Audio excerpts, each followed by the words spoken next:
Hello, students. What comes to your mind when you think about snow? You would probably think about making snowballs, throwing at each other, and having a lot of fun, or a snowman, sledge, or a white Christmas. But not really if it is a cold polar desert with howling snowstorms and temperatures reaching as low as minus 89 degrees Celsius. So, we will see today the white continent, which is the Antarctic. So here it is on the world map. It is the fifth largest continent of the world.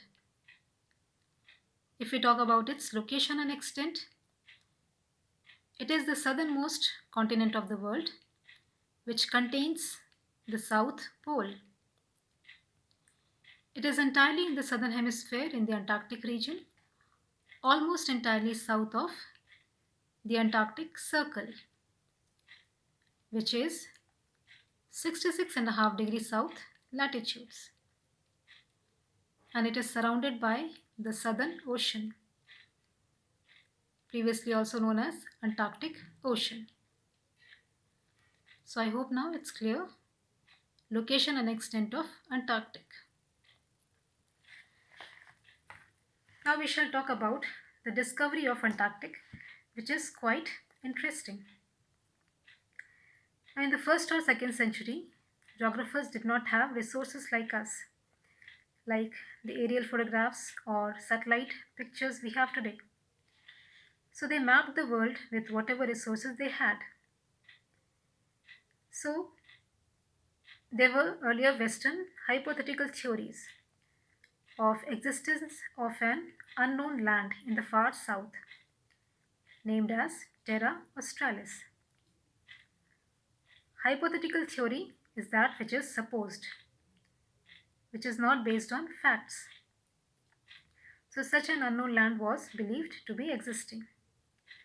But later in 15th and 16th century, some roundups around Cape Horn and Cape of Good Hope, that is southernmost parts of South America and Africa, proved that there was indeed a land which was continent in its own right. Okay. It was named as Terra Australis Incognita, meaning an unknown land, that which has not yet been mapped. Later, in 1773, Captain James Cook crossed latitude of 67 degree 15 minutes, but he did not catch sight of the continent Antarctic itself. Later again, in 1820, some Russian expeditions were led by Fabian Gottlieb von Bellingshausen and Mikhail Lazarev, claimed to have first sighted this continent Antarctic. In 1892, a Norwegian expedition was led by Captain Carl Anton Larsen, who discovered fossils in Antarctic, for which he was granted back grant by the Royal Geographical Society. And the Larsen ice shelf was named after his name. Now, in 1909, the North Pole had already been reached. So efforts were now expedited to reach the South Pole also. So in 1911, another Norwegian named Roald Amundsen reached the South Pole in 1911 on December 14th, following a dramatic race with an Englishman named Robert Falcon Scott. So Scott could not make it before Roald Amundsen. So Roald Amundsen became the first to reach the South Pole. It is said that, unfortunately, the team members of Falcon Scott died on their journey back. So, as a tribute, the South Pole Station of USA was named after them as Amundsen Scott South Pole Station. So, you see, so many sacrifices for a cause. Nothing comes easy.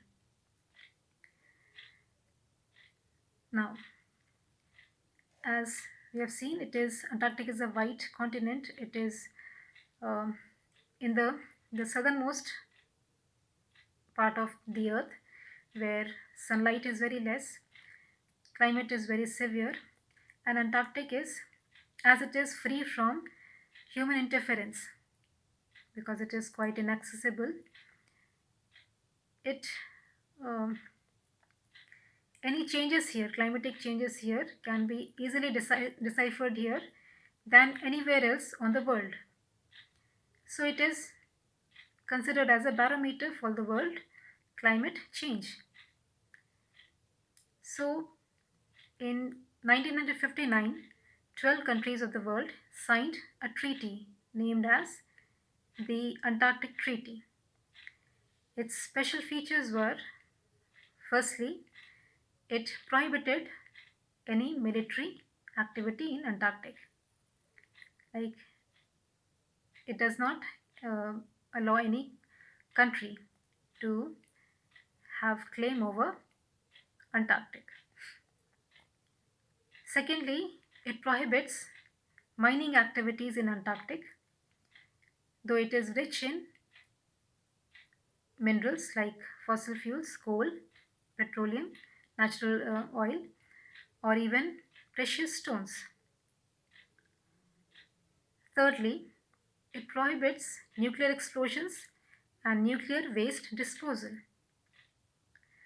Fourthly, as a positive aspect, it is used for peaceful purposes, like for scientific research work and protecting the continent's ecozone. So, as part of this peaceful purpose, there are various research stations of various countries set up there. Countries like UK, USA, France, Argentina, including India, and several others. And the research staff there, that comprises the temporary population there of a little over 4,000 in numbers. Antarctic does not have its own indigenous population. Now, briefly talking about the climate of Antarctic, it is, first of all, 98% of Antarctic is covered with ice.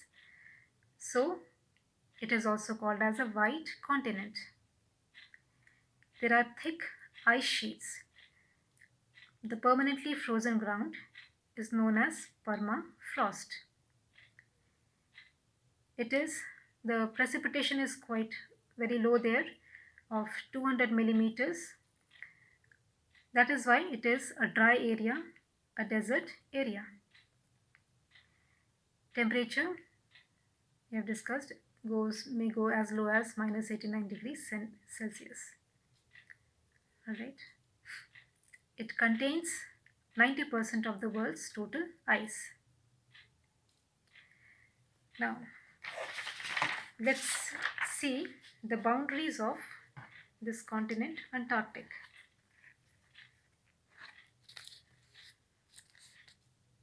You see Antarctic here. First of all, it is surrounded by the Southern Ocean, and in some places also by seas of certain big oceans like the Pacific Ocean, Atlantic Ocean, and Indian Ocean. There are two major seas, that is Weddell Sea and Ross Sea, which penetrate the continent from two opposite sides. Now let's talk about its physical features. Firstly, there runs a mountain range through the middle of the continent known as Transantarctic Mountains. I've shown it in brown here and I've not written the name here. It is Transantarctic Mountains, which divides the continent into two parts, eastern and western. Eastern part, as it is bigger, is known as the Greater Antarctic, and the western part, as it is smaller, is known as the Lesser Antarctic. Talking about some important mountain peaks, Vinson Massif is the highest mountain of Antarctic, which is in the Ellsworth Land here. The part of land here is known as Ellsworth Land. The height of this Vinson Massif is 5,139 meters. Highest peak of Transantarctic Mountains is Mount Kirkpatrick. There are volcanic mountains too, of which highest is Mount Sidley here, and second highest active volcano is on an island here named as Ross Island. This volcano is Mount Erebus. Now there are plateaus too, like Queen Maud Land here in the eastern Antarctic, and the South Pole Plateau here, which contains the South Pole here at a height of about, 2,785 meters of height. Okay, so you may remember this. All right, there are various lakes also. One important lake is Lake Vostok, a Russian name as it is close to a Russian research station. Alright, so that was all for today. We have seen location and extent of Antarctic, its discovery, and its boundaries and physical features.